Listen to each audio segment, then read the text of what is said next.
sit at home during the lockdown. So things will return to normal, but it will be changing, and change is difficult. Uh, at the same time, the change also provides us an opportunity to evolve, to innovate, and to improve ourselves and look at the newer scenarios. Today, we are very fortunate to have Shri Anil Swarupji with us, who was the former Secretary of School Education with Government of India, as our keynote speaker. While Mr. Swarup doesn't need any introduction, as the tradition goes, I'll like to say a few lines about him as his introduction. Mr. Swarup is the author of Not Just a Civil Servant. It's a fantastic book I have read. I encourage you to read it. And an experienced public servant with a demonstrated history of working in coal and school education sectors. Before joining IAS in 1981, he served the IPS for a year. He won the Director's Gold Medal at the LBS National Academy of Administration amongst the officers of his batch. As a strategic thinker and an innovative leader, he has won several awards and nominations. After retirement, Mr. Swarup has started a wonderful initiative called Nexus of Good. I would just take a few seconds to speak about it. This initiative is about spreading the good that is happening all around us. What happens is everyone loves to talk about and spread negativity and negative things, which doesn't help anyone, either the society or people. So in such scenario, if we can take this initiative wherein we share good with other people, then probably we can inspire others to follow and replicate what is good happening here. So, and if we can do that, then I believe it will be a better world. And that's the thought behind Nexus of Good. So now I would like to hand over the session to Mr. Swarup. Over to you, sir. Thank you. Good morning, everyone. What a pleasure it is to be amidst all of you, back with teachers from whom I have learned a lot during my stint as a student, and then stint as an officer as Secretary School Education. Before I became Secretary School Education, I had a 2-year stint as Secretary Coal, Government of India. And when I was posted as Secretary Coal, almost everything that could go wrong had gone wrong with the coal sector. All the scams had broken out. CBI was after officers and files. I didn't know much about that sector actually. So I rang up a friend of mine and I asked him, "Yaar, ye coal sector kaisa hai?" So he said, he didn't answer my question. In fact, he asked me another question. He asked me, "Gangs of Ashapur dekhi hai kya?" So that, of course, was my introduction to the coal ministry. By God's grace and on account of a very good team that I had, an excellent team, we could turn around the coal sector. And before I could settle down there, I was shifted as Secretary School Education, Government of India. In the beginning, almost everyone knew that I was quite ignorant about the sector, which indeed I was. There was a lot of advisors that were coming in to meet me, both within the country and outside the country. The quintessential advisors who themselves wouldn't have done much, but they're good at advising. There are a lot of them. Unfortunately, the audience that we have here are people who are actually doing things on the ground. But here were advisors who would have hardly done anything, and they came to give me advice. And I remember distinctly, one advisor came and told me, he was an international advisor coming from India. But he asked me, "Sir, have you been to England, Finland, Holland, Scotland, New Zealand?" He named all the lands of the world. Then I asked him a question, "Have you visited motherland?" He didn't initially understand what I was saying. What I was trying to tell him was that solutions to a lot of problems are available within the country. But we have this fondness of referring to the West to find solutions to our problems. So what I did was, I traveled throughout the country. I traveled to about 24 states in the first 3-4 months of my existence as Education Secretary. And when I say states, it was not merely state headquarters. I used to land at state headquarters, then go deep inside other districts. The first 2 districts that I visited were Bastar and Sukma in the national areas. I traveled from Pune to Goa by road, and on the way I dropped down to look at schools. Of course, most of these were government schools. And then I traveled from Srinagar to Leh, not taking the national highway, going deep inside the mountains to see what can be done. And what I saw was absolutely amazing. I couldn't believe what I was seeing. Some remarkable work being done by both public and private sectors. And another thing that I discovered was there was a lot of public-private partnership happening in the field. You know, normally people in the government try and blame the private sector, call them corrupt, all sorts of names. Similarly, people in the private sector call the government sector corrupt. The distrust that exists between public and private was shocking, absolutely. And I was gradually becoming convinced that there is a lot of good that is happening both in the public domain and the private domain. And I tried to bring them together during my tenure. And what did I do? I remember in one of the visits to a government school in a place called Pastepada, about 120 kilometers north of Thane district. This was a primary government school which did not have electricity. But as I walked into the school, I found that almost every child had a tablet. I was a bit shocked. So I asked this teacher, Sandeep Gund, where do you get the electricity from? So he took me around the school. It was a 2-room school. He took around those rooms and showed me a foldable solar panel. And he said through these panels, solar panels, he's charging the batteries, and through batteries they were charging his tablets. I was pleasantly aghast. So I asked him, where did you get the money to buy these tablets? He said, well, sir, when I had come here, I had a second-hand laptop with me. And I used to play these educational videos on this laptop. And the children used to congregate around me. And they used to feel very fascinated with what I used to show them. About 2 months down the line, 15 to 20 parents came over to the school and asked him a very funny question. They asked him, "Pehle to bacche school jate nahi the, ab ye school ki taraf bhagte hain. Aapne kya kiya?" So Sandeep Gund explained to them what he did. And when he found these parents excited about, every parent is excited about their children, he requested them for 500 rupees each. Now, these were very poor people. This is a remote village where the school was. But they contributed these 500 rupees. Through this, he bought 2 tablets and attached them to his laptop using technology. See, I'll come to this technology part later on. Around that time, an NGO and a CSR funding agency visited the school. And they found this absolutely amazing teacher and interacted with them. And so they decided to fund these tablets. So every child came to have this tablet. By which time I visited the school, and when I saw this, I was also very amazed. So I took a photograph with this gentleman called Sandeep Gund and tweeted it. Suddenly he became a local hero. Teachers from around the school started visiting the school, and they started replicating it in their own small manner. In the meantime, I met the President of India in a totally different context. But since I had time, I was chatting with him. I narrated this wonderful story of Sandeep Gund to him, and then I asked him, would he like to meet him? He immediately agreed. He said, why not? So I called Sandeep Gund over to Delhi. He met the president. He was awarded as one of the finest teachers. He took a photograph with the president. That photograph was tweeted. Suddenly, Sandeep Gund became a national hero. But this is not the end of the story. What happened there is the story. More than 50,000 schools of Maharashtra have copied the model of Pastepada. They are now technologically up. And not a single penny came from the government. Around 350 odd crores were raised from crowdfunding. Now, why am I telling you this story? I'm telling you this story because, as Mr. Gupta was saying in the beginning, there is a lot of good that is happening around us. And I'm sure those that are participating in the meeting today or in this webinar today, many of you would have done wonderful, wonderful work. I can go on and on. In fact, I can just go on and keep telling the good work that I saw both in the public and the private domain. I just narrated one story to illustrate enormous amount of good work. Now, what really needs to be done, and that's the basis of Nexus of Good, is can we look at that good work around us?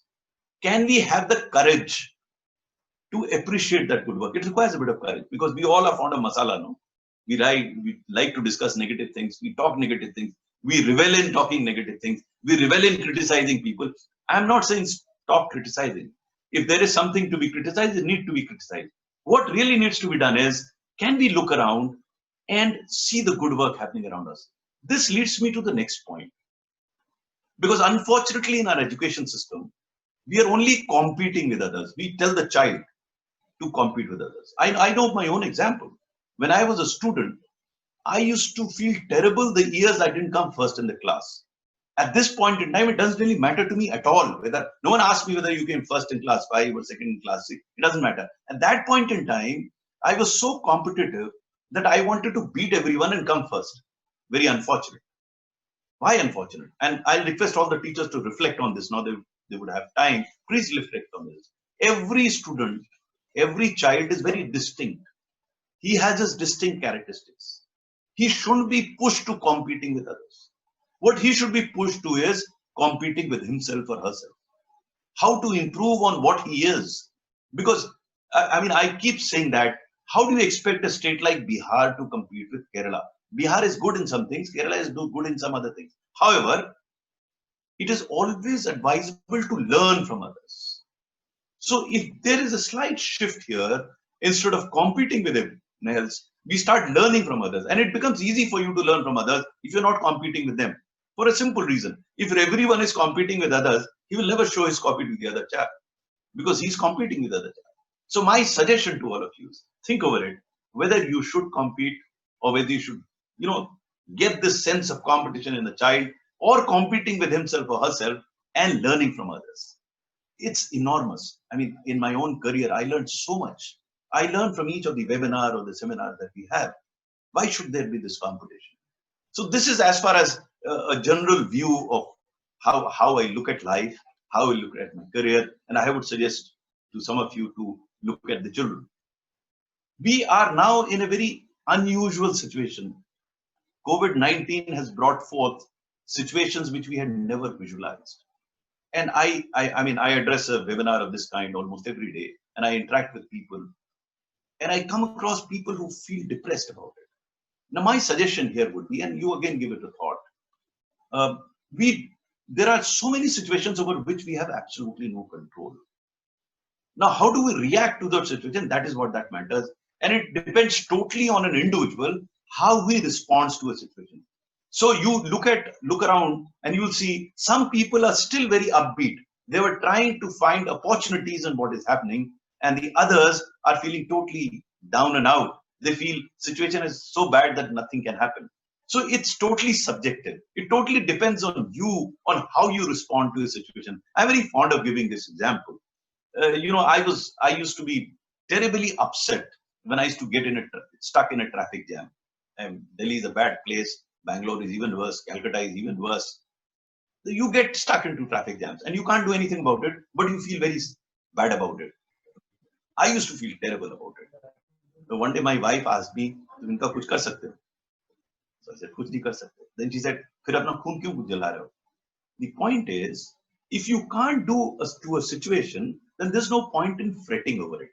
The best is how can you respond to that situation. And looking at COVID, I see so many people looking at it as an opportunity. It is indeed a threat. It's serious. But many people who have that positive frame of mind look at it positively to see how to make the best out of it. Again, I have nobody else but myself to give an example. I used to travel 2 to 3 times a week to deliver talks all over the country on a variety of subjects, visiting schools, visiting institutes, visiting engineering colleges, on a variety of subjects. But now I don't travel. But I'm engaging with lot many people now as I did earlier. Imagine the physical exhaustion that an old man like me used to go through while traveling all over the country. I'm relieved of that. Today, I sit at home and interact with hundreds of people every day without that exhaustion and get that feedback. So there is an opportunity that I've seen in it. Maybe when COVID gets over, I will not revert back to so much traveling as I was doing earlier. Yes, I will travel. There are other advantages of traveling and meeting people. That's there. But you don't have to exhaust yourself. You can utilize that time for better purposes. So you look at it as an opportunity. For teachers, for schools, it's a huge opportunity now, as I see, to test technology. Now, during our time when I was in the school, I was fortunate to have good teachers who taught me. But there were a couple of them that I used to feel, not only I, all my colleagues used to feel terrible. Spending those 2 hours in class was quite a torture. And I wonder now that if those teachers had the technology that is available now, they could make learning an enjoyable experience. To me, that is very critical.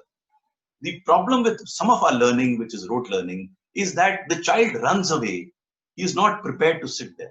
Now, today, technology allows you to come up with such things, such instruments, such videos, such audios, wherein you can make learning a very enjoyable experience. I experienced it. I remember when I was a student, I struggled to understand what Archimedes' principle was. It took me some time to understand it. as Secretary Education, a gentleman came to me and showed me a 3-minute video on Archimedes principle. It was done. I understood it. That's the power of technology. But technology has its limitations. Technology can only be a tool. It cannot replace the teacher. I hope it doesn't replace the teacher, because the physical interface is absolutely important. Because that human touch you cannot dispense with.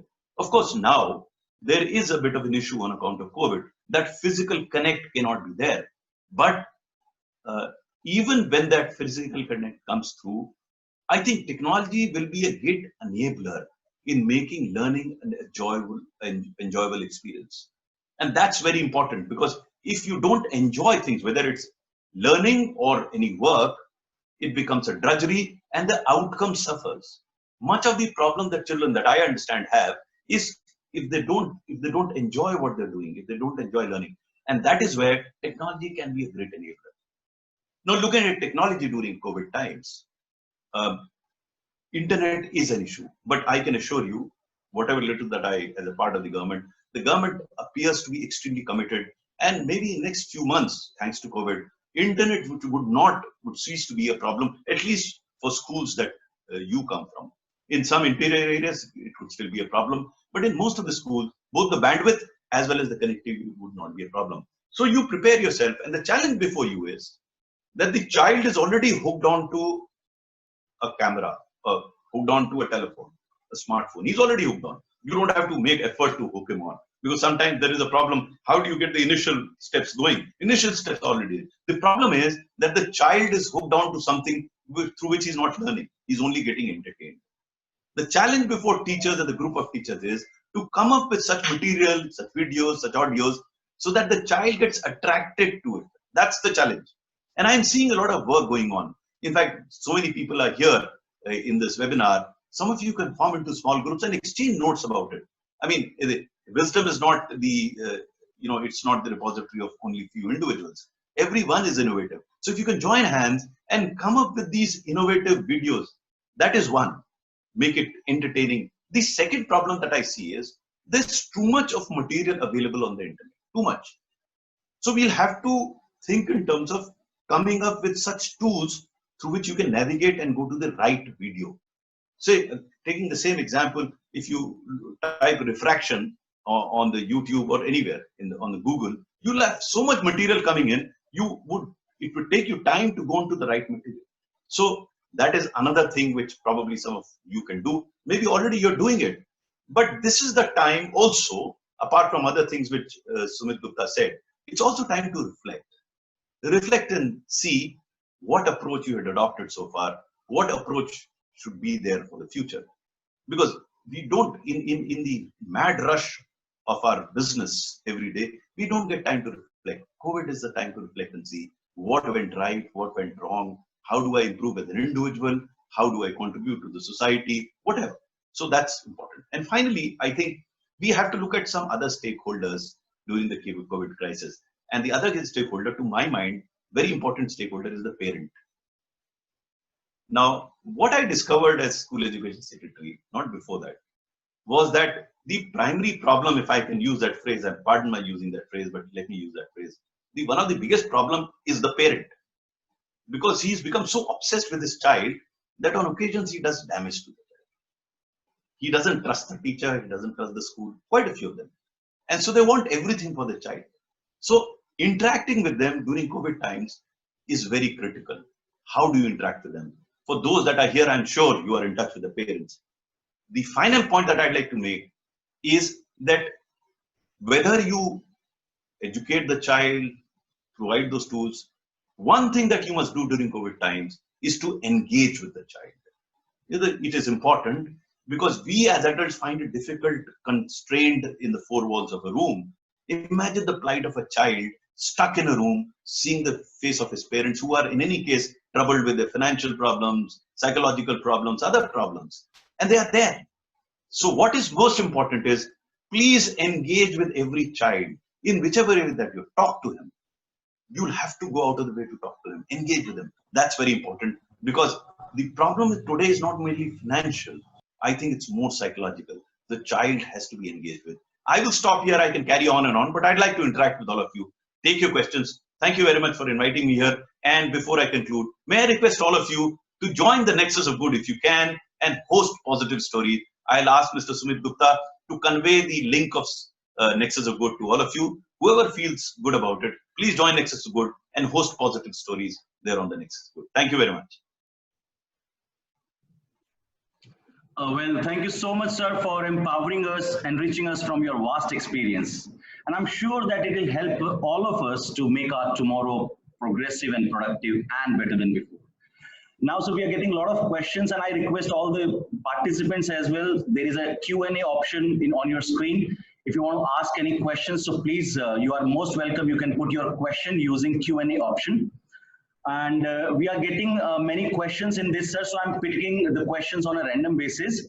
And I'd also request that participant to please, as soon as I, tell their name, announce their name. So I request them to please unmute and please show their video, and they can directly interact with you, sir.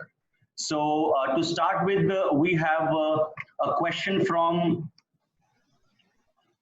Miss Vaishnavi Raj, who is a principal of Royal Concord School, Bengaluru. So she wants to ask a question. So Miss Vaishnavi Raj, you can unmute and you can ask your question to sir. Okay. Good morning, sir. Good morning. So very happy to see you here. So I am very much inspired by your words. Okay. As you told, it's a new normal. Okay. So all of us are shifting from the old normal. And as you told, it's very not very quickly that this happens. Also, we have to enrich the parents and most of the stakeholders also.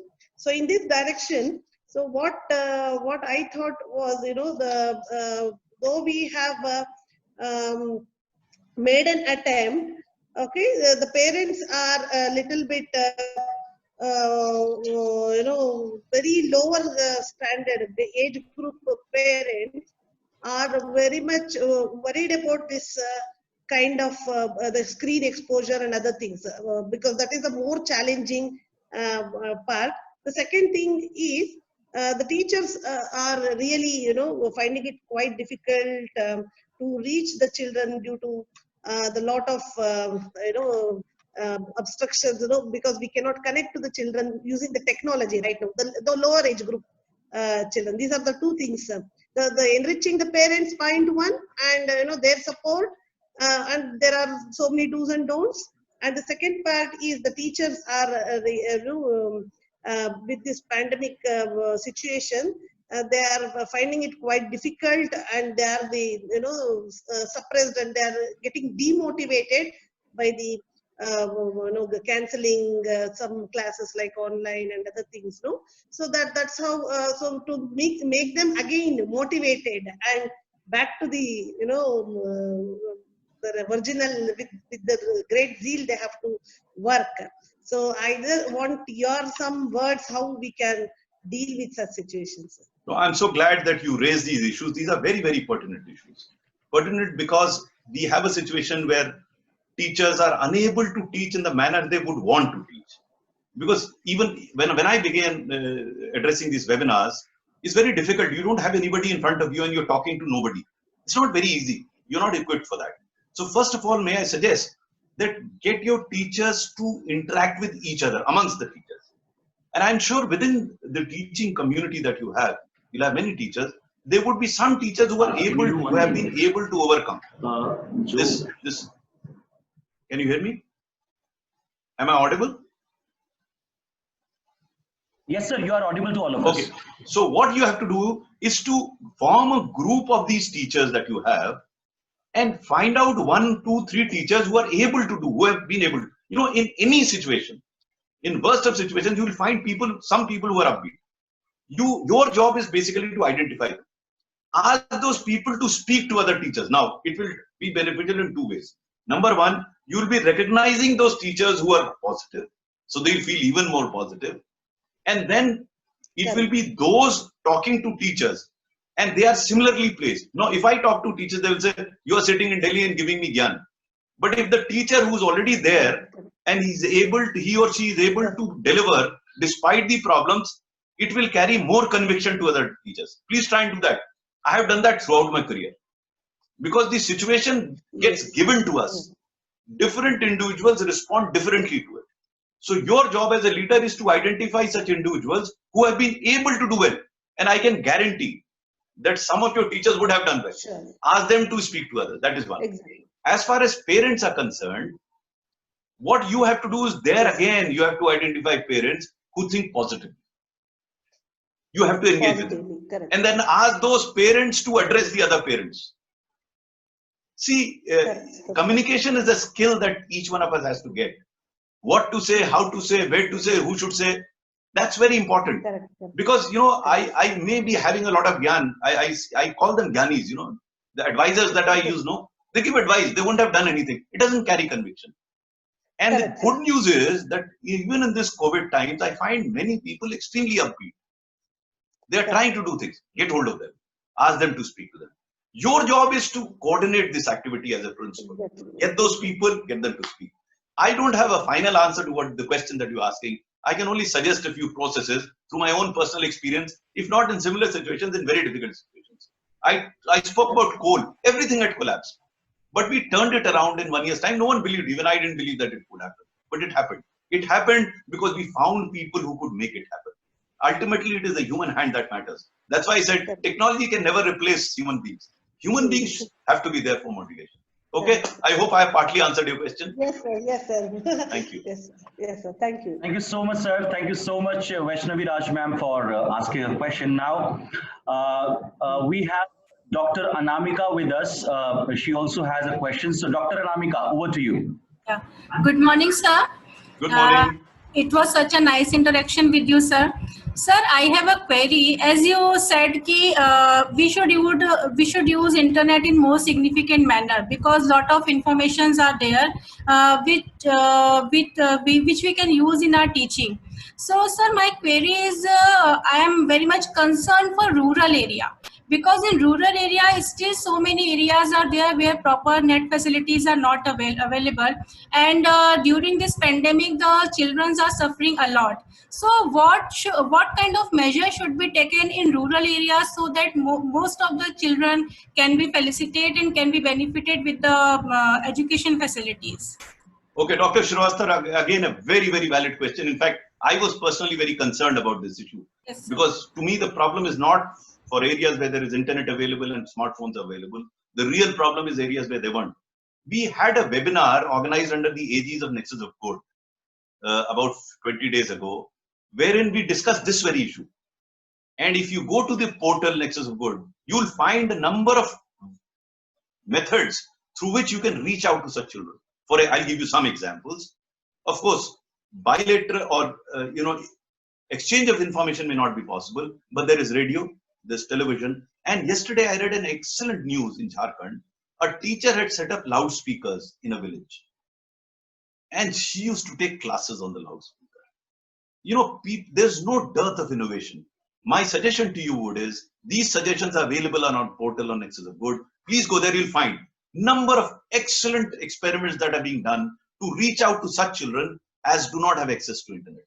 So, I mean, ingenuity of people is amazing. And as you understand, and that's why I keep talking about Nexus of Good, because that's a platform where we look at solutions which are replicable and scalable. They are there. I hope you'll find some answers there. Thank you. Well, thank you so much, sir, for answering it wonderfully. And I request all the participants to please listen to this conversation because there might be few questions which you already have and which are like on a similar note. So at least it will also answer your query as well. Moving ahead, sir, we have along with us Ms. Surjit Khanna, who is the principal of DPS Greater Faridabad. So I request Surjit Khanna to please unmute and please ask your question.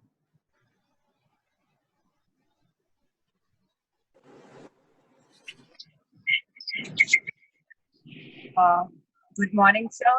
Good morning.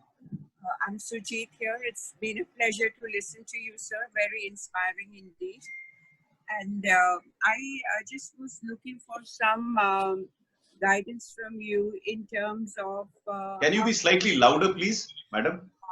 Sir, I was just looking for some guidance from you on how to keep the positivity and high-spiritedness of the teacher fraternity and school leaders high in the current scenario of so much of political deliberation and change of stand in terms of the role of the school, the payment of fee, etc., which is a little demoralizing.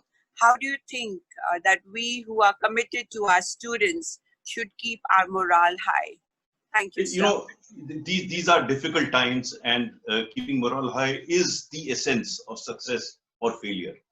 And what I would suggest to you, which I suggested to madam earlier, was keep in touch with your own community. That is, engage with teachers first. And you will find that amongst your teachers, there are some who are upbeat. Now, I can give you a formula, but that won't work. Formula that is applicable in your area will work. And what is that area? I'm sure, how many teachers do you have in your school? About 200, sir. Absolutely. Fantastic. So form a WhatsApp group of 200 teachers. Engage with them in a Zoom conference like this. Identify those teachers who have found solutions that are upbeat. Ask them to speak to other teachers. That's the only way forward. Because the solution to your problem is not going to come from Delhi or Timbuktu. It's going to come from within the school, from within the people that you have. Because I can tell you that there are people who are die-hard optimists. I'm one of them. No matter what the situation, you try and find a positive part of it. Like I suggested to you, I'm finding it positive because I am able to interact with people like you. Imagine, had COVID not been there, I wouldn't have interacted with any one of you because physically traveling to your place would be very difficult. So that's the positive part of it. You know, there is no such thing as objective reality. Each one interprets that objective reality in his own way. It depends on you. And I have always believed, umr par yahi bhool karta raha ghalib, dhool chehre pe thi aina malta raha. No, I can't do much to the aina, it's there. But I can do a lot to my face. No? So that's the spirit that needs to be generated. Yes, there is a problem. It's not pushing it under the carpet. Recognize the existence of a problem.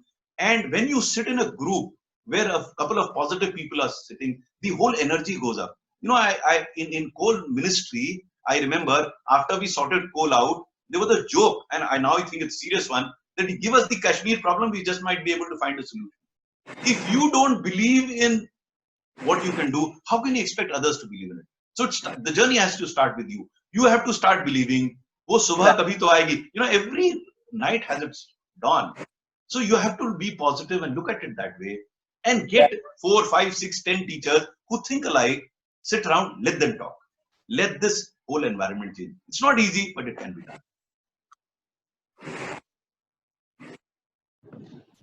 Well, thank you. Thank you so much, sir.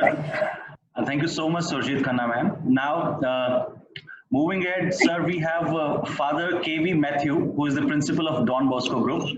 So I request Father K.V. Matthew to please unmute, and you may ask your question to Anil Swarup, sir. Good morning, sir. Good morning. I'm very happy to hear the very motivational talk that you have given to us. Thank you very much. I have one query. The given pandemic situations, Calcutta area, many schools have gone towards the online teaching. However, there are few students who are not attending these online classes. At the end of the year, what criteria can we use for promoting the students to the next class? So you're talking of students of all classes or certain specific classes? Practically all the classes, there are 5, 10 students are not attending the class because of varied reasons. Maybe they don't have the facilities, internet facilities, or the family support is less. Because of that, they are not able to attend the class. But at the end of the year, when the time comes for them to be promoted, how we can use, what criteria can we use for the promotion of all the students? At this point in time, I would not suggest another criteria. I would suggest something else. There's still time to go. I mean, we are talking of exams next year. So number one, I would first talk to the parents and first find out the exact situation as to why he is unable to access. Is it because of lack of internet or any other problem? And the strategy will depend on the reason for his inability. Suppose he has internet and still not coming, the strategy will be different. If he doesn't have internet, the strategy will be totally different. So you'll have to do a bit of groundwork. You'll have to find out why is the child unable to access. And that applies to any problem, not only this. For any problem to be sorted out, we have to understand the why of a problem. We can't just say that since he's not attending, so you find a solution by finding another way of examining it. No, I would rather try and teach him. Now, let me give a couple of examples here. Suppose he doesn't have internet, he can't have internet. Then there are alternative ways of reaching out to him through telephone. I mean, the teacher can spare some time individual for these people and talk to them for 15-20 minutes and ask them to do something. I know it's not the best alternative. What I'm trying to say is you have to look at you have to think of alternatives yourself. But you can't think of alternative unless you understand the cause of it. Because in a number of cases, I'm telling you about Delhi. The children are smart enough, they will push off. They're not there. So then the solution for them is very different. But if internet is not available, the solution will have to be different. So Father, I think you have to do a much greater analysis of the problem, understand the why of it, but don't talk to them at this point in time about promotion. That's about 10 months down the line. If you start about promotion, they will not do anything and think about promotion. No, we have to be focused totally on the karma now. We have to focus on the karma now. Forget about the results. I think most of us schools are so bothered, and rightly so, because everyone is ultimately, your success is determined by the results. That's a misfortune in a country where we believe in karmanyavadikar. So that's the tragedy of our existence. Let's try and change it a bit. Let's understand the process. Let's enjoy the process. Let's enjoy the moments. Let the children enjoy those moments.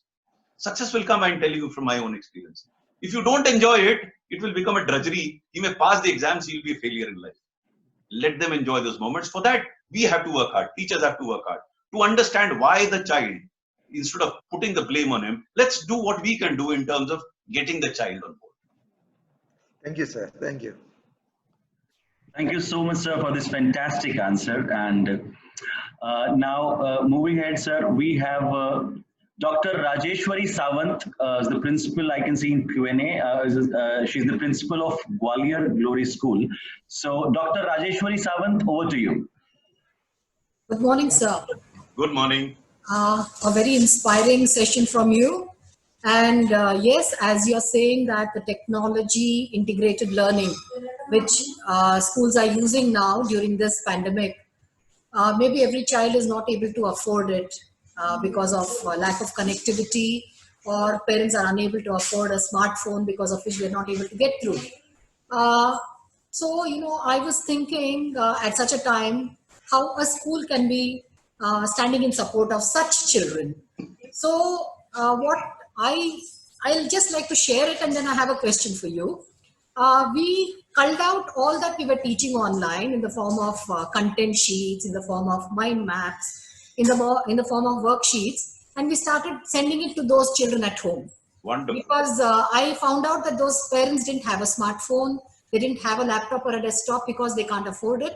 So it's a handful, but still, our reach should be till those children, because as it is, those children are extremely depressed that they were not a part of the online live streaming of classes. So I started sending them and told the parents anytime they wish to speak to the teacher, a call away, because definitely they can't come to school or go to the teacher's home, but they are just a call away, and the teacher will tell them anything that they have problems, whether it is personal or academic in nature. Number one.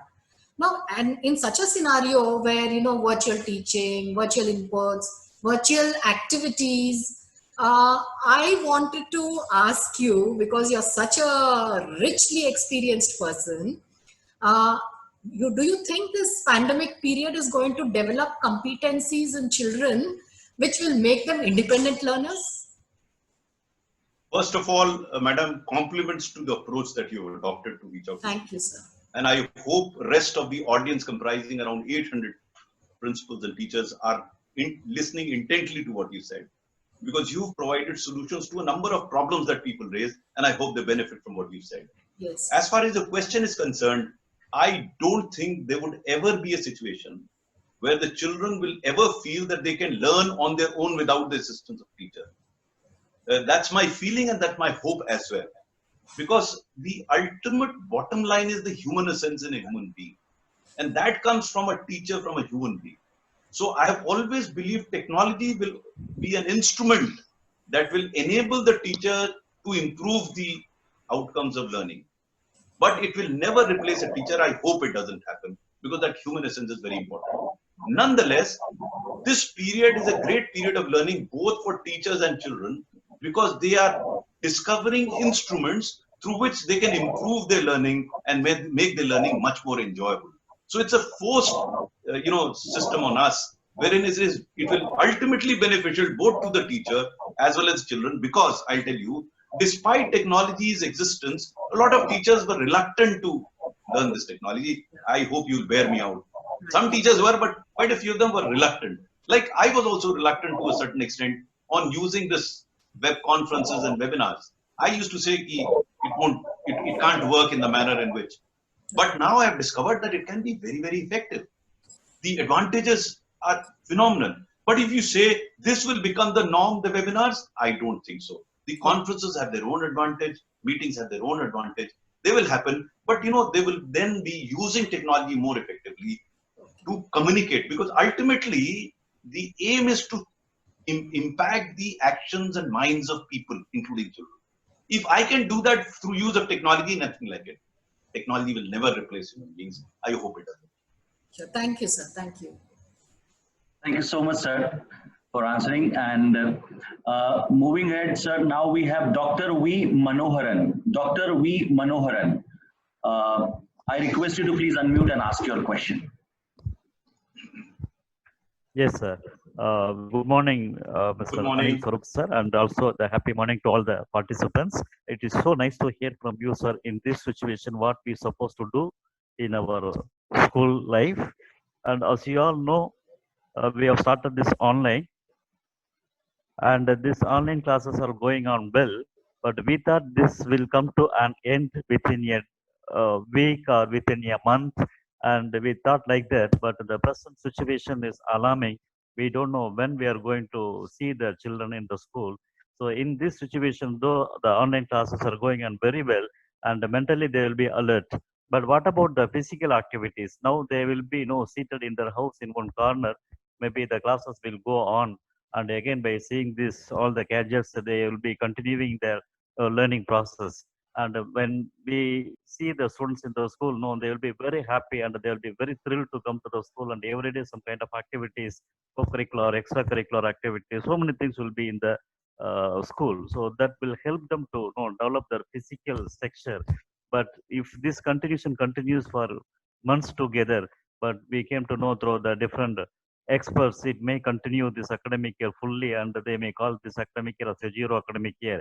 So in this situation, how this physical body building and all other things in the house, how they are able to manage without functions, celebrations, extracurricular activities, co-curricular activities, how they are going to manage in the house. This is my biggest worries from the student point of view. I think sir may give the clear idea about others. Yes, sir, please. First of all, my hope is that it will not continue for a year. In a number of places, things are improving. Number of states, things are improving. In cities like Delhi and Mumbai, yes, the situation is bad. But in a number of places, I do get a lot of feedback that things are improving, and I'm quite sure that it won't last beyond a month or two at the most. It will come down, and hopefully by that time, we'll also have a vaccine. So I'm hopeful that it will not last. But let us assume that if it lasts for the entire year, I mean, it's a hypothetical situation. So we'll have to live with that. Now, what do you do? Again, I have no cut and dried answers for you to take home. I can give only my example. I used to love going out for a walk in the morning, and first thing that happened as a consequence of COVID, I can't go out in the morning for a walk in the morning. So what do? I walk inside the house. I walk for the same time. I found an alternative, and I enjoy walking inside the house. It's not as good as walking outside in fresh air. Of course, Delhi air was never as fresh as if you may think, but walking inside the house. I do my physical exercises inside the house. We'll have to get the child to do that at home. As far as the extracurricular activities are concerned, they can be done through an internet. You can assign tasks to them. They can do their job of drawing, painting, or whatever. Again, I say it's not a substitute what we are doing, but we are given a situation. We have got to make the best out of it. My hope is that it won't last beyond 2 months. But if it does, then we'll have to come up with innovative ways of keeping engaged, the child engaged, both in terms of physical activities as well as extracurricular. Thank you so much, sir, for this really a practical answer and on ground reality. And really, it is going to help all of us to, make a better tomorrow. Now, we have along with us Miss Babita Banerjee. Miss Babita Banerjee from SNBP International School. Miss Babita Banerjee, if I request you to please unmute and ask your question. Happy morning to all and everyone out here. Okay, it was such interesting talk, sir, highly inspiring, motivated, because that's what we need at this hour, our self-motivation. Thank you for inspiring. Sir, I have just also for the learners, because at teachers end, we only think of the children, right, sir? So we are here. Okay, my video is also on, sir. So just how we can emotionally connect with the children, sir, as we are virtually doing it. So emotionally, I think now, as correctly put in the beginning only by you, sir, that emotional is the aspect which we need to work on more. So just to share with you, sir, we have started in our school, we have an assembly time at 8:30 to 9:10, and we have given that time to the children to express their talents in whatever way they have. So that wonderful. That has been a good connected. We had started 15 days back, so we are getting a good response in that way. But something more, sir, because actually studies and all, they do it on their own. I think that comes within them, and little slower this time. It's okay, but yes, emotionally, sir, as a person, as value, because value system is what we teachers want to put more. So how, sir, we can guide them, that will really enlighten us a bit. Okay, let me put it in two parts. One is the emotional part, the other is the value education. Okay, yes. You've raised two very pertinent points. As far as the emotional parts is concerned, I think you are doing wonderfully. I hope every school follows what you're doing. The advantage of having a webinar like this is you have people like you and Madam who spoke earlier who are already doing wonderful things, and if others are not doing it, please do it. Nothing could be better than having a virtual assembly and engaging with the child. My only suggestion to you as an add-on to what you're doing is ask your teachers to speak to each child once in 3 days, 4 days. Speak to them. Okay. That engagement one-on-one is also very important. So if a teacher has to attend to, say, 40 children, she can split and once a week, whatever is convenient, but engage with them. Engagement is very important. Talk to them. Ask them what they're doing. Ask them what they want to do. Which movie did they watch? They should not be talking studies with them. Ask them which movies are they watching? What are they finding nice in the movie? Engage them in a conversation which they enjoy. I'll tell you it will help in emotional. Now let me come to the value part, the ethical part. And this brings me to a book that I have written, which is being launched on the 5th of July. And I'll request Sumitji to send my personal invite to all of you. I'll send a link. Please register. That book is titled Ethical Dilemmas of a Civil Servant. Okay. I have written that book of the dilemmas that I face as a civil servant, but that applies to everyone, all your entire values, your own ethics. And this book is based on absolute practical experience. There's hardly any gyan in it, very little gyan. I'm not a gyani purish, nor do I want people to give gyan to anybody. It's practical experience. How do you experience it? So I would request Sumit Gupta ji to invite all of you to that webinar which is there on the 5th of July. And those of you who are interested can also get that book. It's not a voluminous book, but it's based on my personal experiences. Probably experiential learning is the best way to learn, because I have also believed that theory, adopting or adapting yourself to theory becomes difficult. But if you have a practical example of what has happened, it's much easier to understand, assimilate, and adapt. Sure, sir. We will do that post the webinar. We will send the link to everyone. Thank you. Thank you so much. Thank you so much. I think the more we move, we'll become more enlightened, sir. Thank you, sir. Thank you so much. Okay. Thank you so much, sir. Now, moving ahead, so we are getting many questions. So I'm just picking on a random basis. We have Dr. Veer with us. Dr. Veer. I request Dr. Veer to please unmute and ask your question. Thank you very much, sir. I am Dr. Satyavir Singh. I am principal of Parley School. This is at Rajasthan. So my question is, many of the parents are having a big issue related to the student's health. That since you are giving a lot of time for online classes, and there is a limit for seeing the screen, either on the mobile or on the laptop. So how much time is ideally suitable for a child to just be in front of the screen? And what is the next alternative? Though we are sending some this thing through WhatsApp also, but we are taking live classes. So through that, once the teacher is teaching, the child has to be in front of the screen. So what is the remedy and how you suggest related to the student health?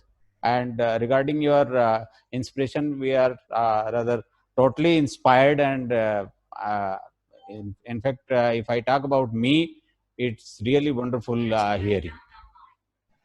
Well, thank you very much. See, I'm not an expert at determining the time that the child should spend in front of a screen. Minimum the better, lesser the better. Screen is certainly harmful to the eyes, but for want of an alternative, we are seeing that.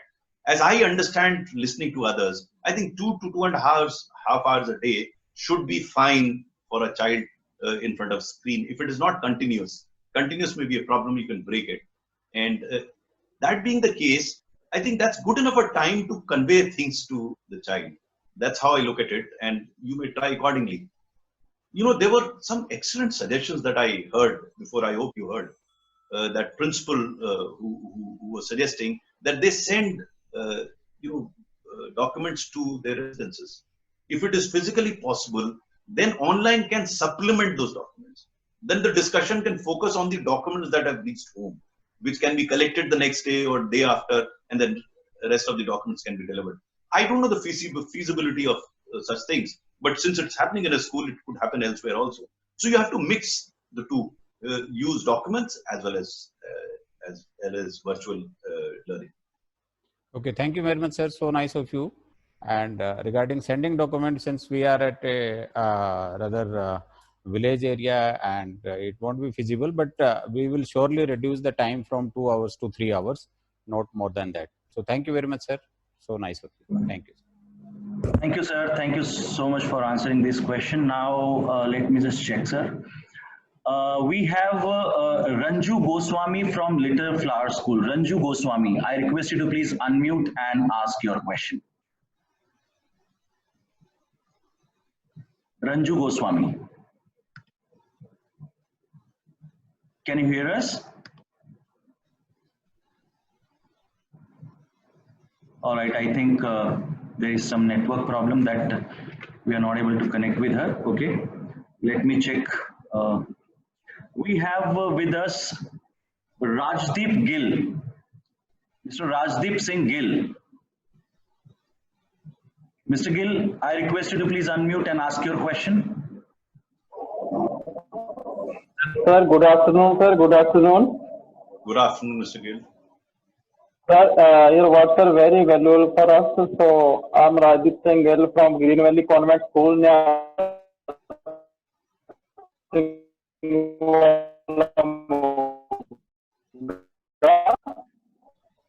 Mr. Gill, your voice is not audible to us. There is a network problem. So you switch off your video, then the audio will come. Switch off your video. Correct. Just switch off your video. Hello. Yes, please carry on. Yes, sir. My question is that if a student's participation is very less in online teaching, just we are giving our 100% to the parents and the students. But if students participation less online teaching, then what can be done? What are the alternatives for that? Just we have to take up. I'm unable to understand your question. If someone has, please repeat it so that I can answer that question. Sir, my question is that if the participation of the students is less in online teaching, then what can be done for that? Participation of students in virtual classes? Is Yes, then what? is less Yes, than sir. what they can do. Like this is the question from Mr. Gill. First, try and understand why this participation is low. In some schools, participation is pretty high.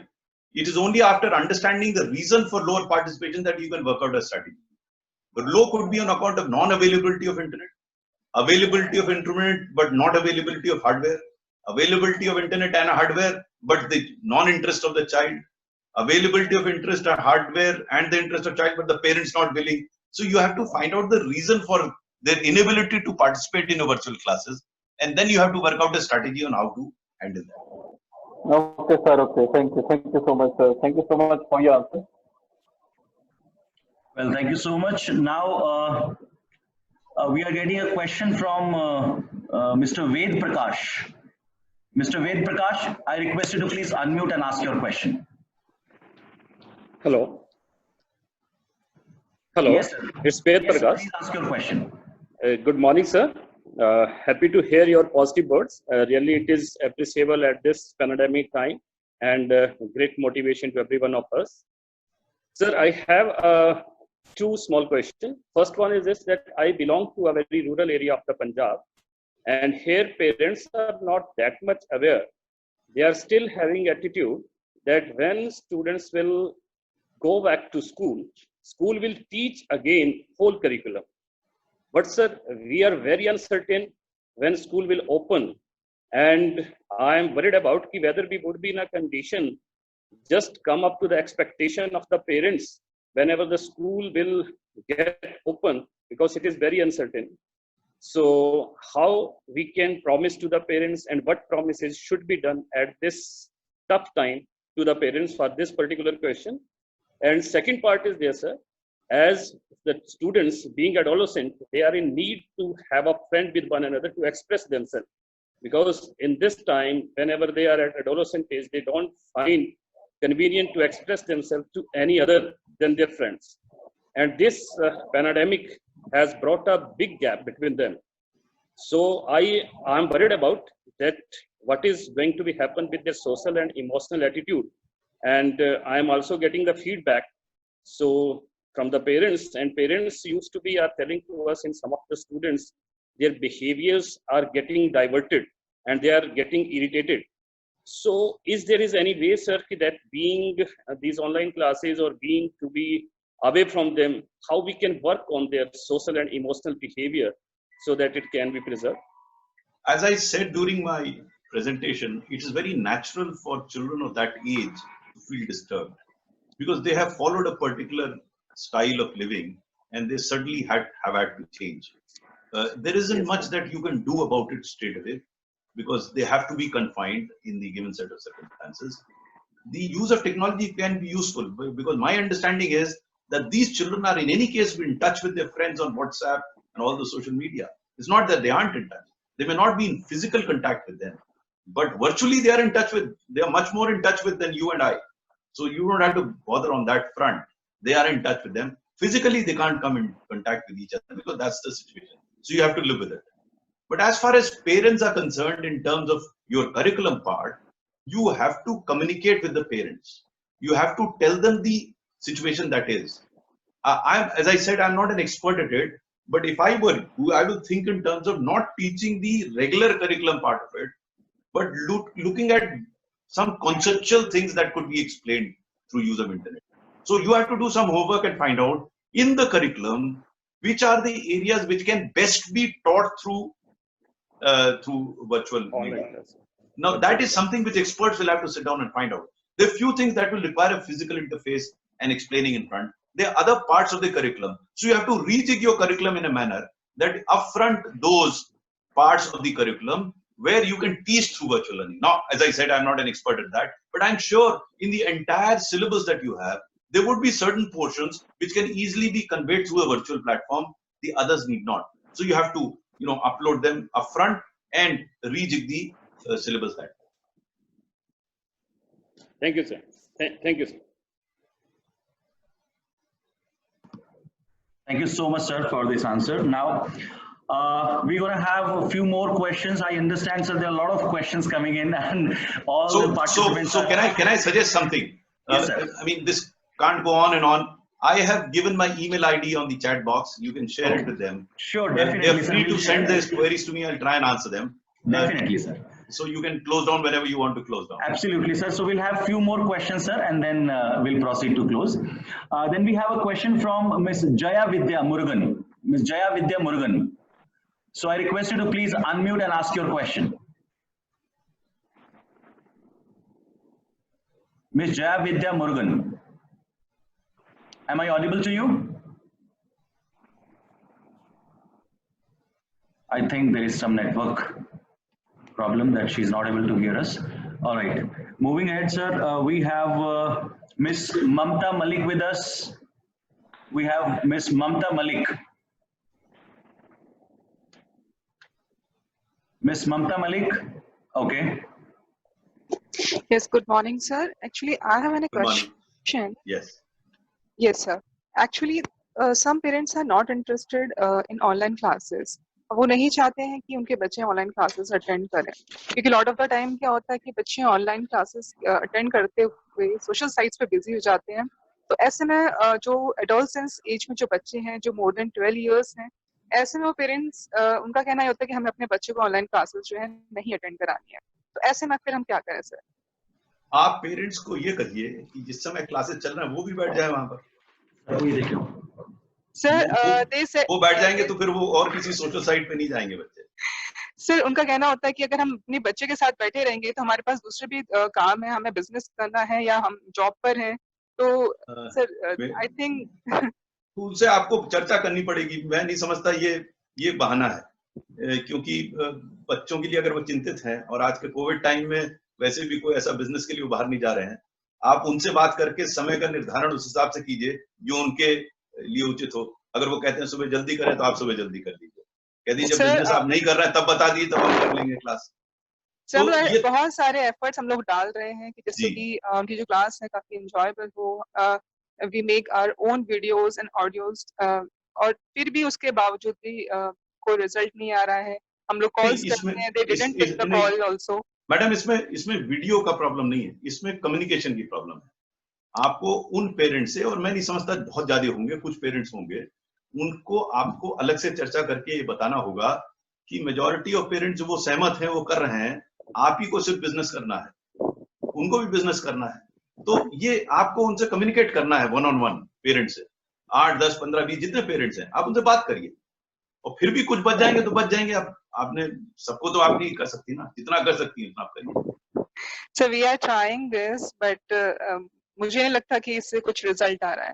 उनका कहना यह है कि जुलाई से या अगस्त से जब तक फिजिकल क्लासेस नहीं अटेंड नहीं होंगी, जब तक आप नहीं फिजिकल क्लासेस शुरू करोगे तो हम अपने बच्चों को ऑनलाइन क्लासेस नहीं प्रोवाइड कराएंगे.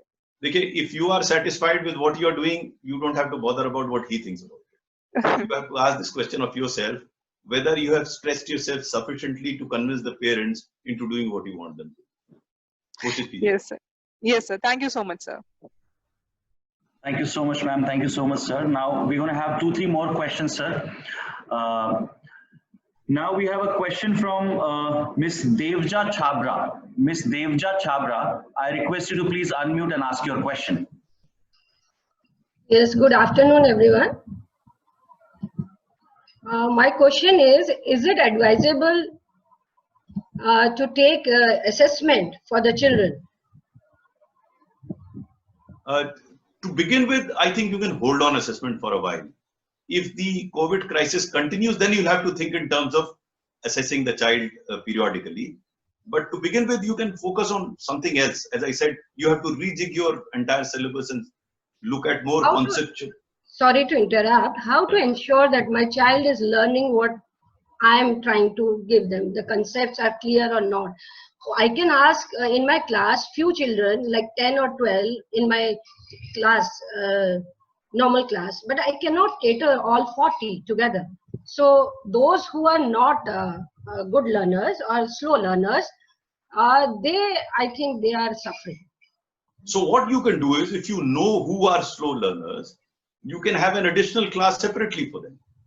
Sir, I'm doing no additional we are taking, but the thing is, it is taking a lot of time. Suppose I call out a child whose name is ABC, and because he's shy, I'm waiting to ensure that he'll answer me, but he's not answering. So No, what, a lot of time is going, and how to take care of them? I'm worried about it. The tool of virtual communication is slightly different from physical communication. Yeah, I know. Again, we have to start learning in terms on how to attract people. I'll give you an example of this webinar.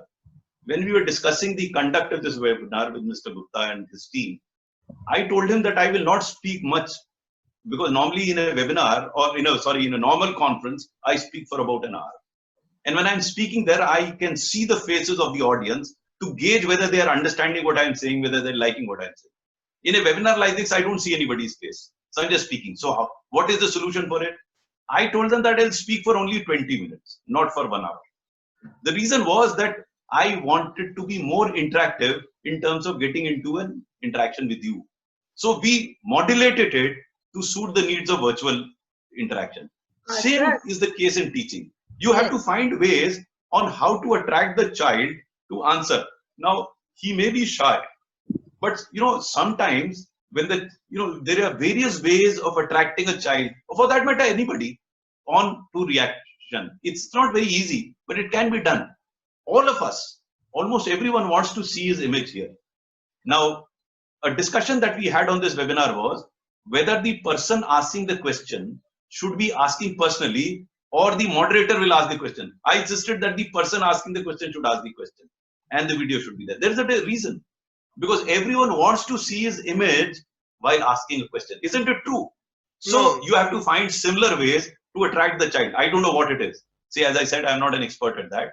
But you have to find a way to attract the child. Sorry to say, self-praise is no praise. I'm getting a lot of praises from my parents and everywhere. But I myself am not satisfied because I once or twice we are teaching through Microsoft Teams, and when we tell them to switch on their videos, the broadband is not that great. So when I tell some child where I doubt, please switch on your video, either he doesn't open the video, and or I find him sleeping on the bed and lying and in a relaxing mode. So I don't get the satisfaction. That is the problem. Everyone says, Devjavan, you are great, children are happy, but I'm not happy from within because I'm not able to connect 100% with them. See, as I said, as you yourself said, you're doing a fabulous job. There would always be exceptions and people are unable to do it. Think over it, discuss with your teachers and find a way of attracting them. I mean, I don't have a solution to getting every child on board and teaching them. I wish I had that. I start my class with some anecdote, with some experience. I tell them anyone who has learned something can share new thing, or something good happened in your house, or you want to share your some good experience. So I start my class in this manner only, so that I'm more connected as we do AIL and different things. So somehow maybe madam, you can do only as much as you can do. So if you're doing what you're doing, which is very good, and don't worry, over a period of time, those children will also come through. I mean, I don't think anyone sitting in this conference would say that they've got every child on board. They're attempting to get the children on board. Your attempt should also continue. Okay? Thank you, sir. Fine. Thank you.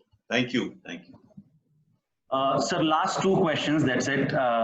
We have a question from Mr. Gurdeep Aluwalia. Mr. Gurdeep Aluwalia, please unmute and ask your question.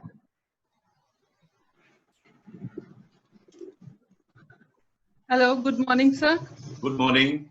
My question is, we all have been talking about children and how to reach out to them and all, but I'm just a tad worried about the teachers. Many of the teachers are not tech savvy, and suddenly we are in a position where we have to live up to certain expectations. So what do you think should be our approach?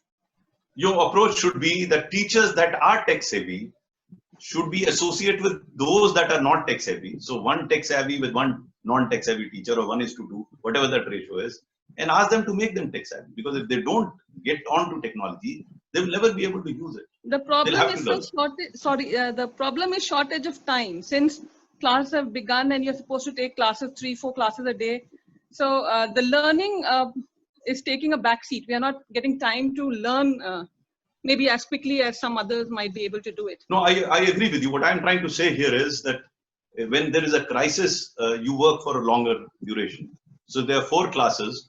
The rest of the teachers can stay back and then learn the rest of the technology. And I'm telling you with my own personal experience, I'm not a great hand at technology. It doesn't take very long to understand all this. It's just a question of that mental, that glitch that we have in our mind. Once you get over that, technology can be very, very useful. So it's just a question of getting onto that technology. If your teachers who are good at technology can sit with teachers who aren't, in an hour's time, they'll be able to tell them how to go about it. And teachers are very good at adaptation. They will be able to do it. Thank you, sir. Thank you so much, sir. Now we're going to have a last question. I know that there are a lot of questions coming in, but yeah, we can't answer, and we'll share your credentials with them so that in case they have any question, they can mail you. And we have a question now from Miss Rashi Dua. Rashi Dua, I request you to please unmute and ask your question. Miss Rashi Dua, am I audible to you? All right, there might be some network problem. Okay, moving ahead, we have another last question from Pramodini. From Pramodini, Miss Pramodini. Okay. Can you hear us? All right. So I'm just picking one of the names from this list, sir. The last question we can take, and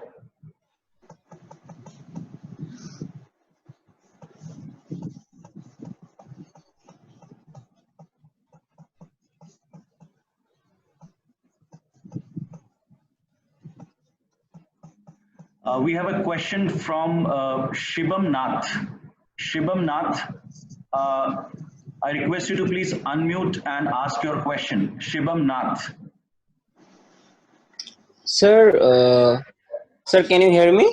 Yes, yes, please go ahead. Please go ahead. Sir, the question, मेरा question ये था कि जैसे literacy subject अगर कोई हम notes देते हैं through WhatsApp, लेकिन हमको पता कैसे चलेगा कि वो सीख रहा है? अगर हम उसे पूछे थ्रू वीडियो कॉल और थ्रू ऑडियो कॉल, अगर वो नोट्स देख के हम लोग को आंसर दे रहा है, तो हम मतलब उसको ट्रस्ट या कैसे हम लोग को विश्वास हो कि वो आंसर अच्छे से दे रहा है या सीख रहा है? सबसे पहले तो बच्चे को ट्रस्ट कीजिए। आप स्टार्ट ना कीजिए हम कैसे करें। आप ये मान के चलिए कि वो सीख के आपको बता रहा है। स्टार्ट ना कीजिए, बिकॉज आपको अगर अपने बच्चे पे विश्वास नहीं होगा तो किस पे विश्वास होगा। दूसरा, अगर वो पढ़ के भी बता रहा है तो उसे पढ़ के बताने दीजिए। आप ये इस पीरियड में ये ना कहिए कि वो किताब उसने रखी है देख रहा है। कम से कम आपके साथ एंगेज तो है, आपके साथ बात तो कर रहा है, और फिर उसको समझाइए। आप जब एक बार एंगेज हुए तब समझाइए कि देखो तुम्हारे ही भले में है, अगर तुम पढ़ोगे तो तुम्हें बाद में कैसे करोगे, एग्जाम में कैसे करोगे। You can't distrust him, because if he's reading it, let him read it. There's no harm in it. Let him read it. At least he's engaged with you. Okay? और एक सर क्वेश्चन था, कि sir जैसे आपने बोले ना, किसी का अगर हम जैसे वीडियो कॉल क्लास करते हैं ना, किसी का अगर नेटवर्क प्रॉब्लम तो ठीक है, लेकिन अगर किसी स्टूडेंट के पास नेटवर्क वो सब ठीक है, लेकिन फिर भी वो करना नहीं चाहता क्लास अटेंड, तो मोटिवेट कैसे करे? तो आप मोटिवेट ऐसे कीजिए, जो आप बता रहे हैं वो उसको इतना इंटरेस्टिंग बनाइए कि वो किसी और फिल्म को देखने बजाय आपकी बात सुने। अच्छा, तो इंटरेस्टिंग बनाइए और अपनी बात को। ठीक है sir, thank you sir. Thank you. Well, we have a lot of questions, but yeah, I understand, sir, will not be able to answer at this point of time. Yes, we have, we are there in social media and everything. So I mean, everywhere. So you can, all the participants, you can connect with us. Now I request Mr. Sumit Gupta to please say a few words. Thank you, sir, for this wonderful session. I really enjoyed it. I learned a lot of things here. Also, from your the interaction was really amazing. When a lot of good questions came in, I know there are many more questions, but then the time is limited, and we have to respect that as well. So, sir, thank you so much for your valuable time that you shared with us and shared these knowledge, the words of wisdom. To the audiences and participants, I would like to say this is just the beginning in our learning and education leadership talk series, wherein we will have more sessions and we'll keep you informed. So we will come up with the topics, and if you have any topics to suggest us, that also you can advise us. So that's there. So thank you, sir, and thanks to the audience for joining us today. Thank you very much. Have a safe and great day. Thank you. Over to Swarup. Thank you so much, sir. It was really a fantastic and very, very interactive session. That's what we have discussed yesterday, sir. We really want to make it very, very interactive for all the participants. And indeed, it was pleasure, having you, with us. Now, also a very, very, I'm very thankful to all the participants to be with us today. And I hope together we are all going to make difference in the lives of many, many children across the nation. Yes, as Sumit sir said that it is our first series on learning and education leadership series, leadership talks. And in coming future, we are planning for such more series and we'll keep you informed about it. I, Swarup from Indianica Learning, sign out for the day. After ending this meeting, you'll get it will automatically take you to the feedback link. So I request you to please fill the feedback form, give your feedback. It's a pleasure talking to you. Please stay safe. You all have a great day and a great, great life ahead. All the best. Thank you so much for coming. Namaskar to all of you. Thank you.